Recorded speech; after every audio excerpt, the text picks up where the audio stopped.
दी जान नू यहोवा तरसां विच ना रहण देवे, तरसां विच ना रहण देवे।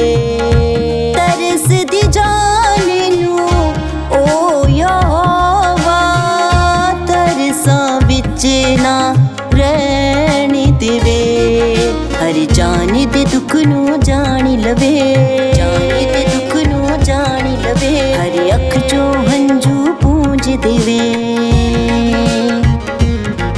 हर जान दे दुख नू जान लवे, जान दे दुख नू जान लवे। हर अख चो हंजू पूंज देवे।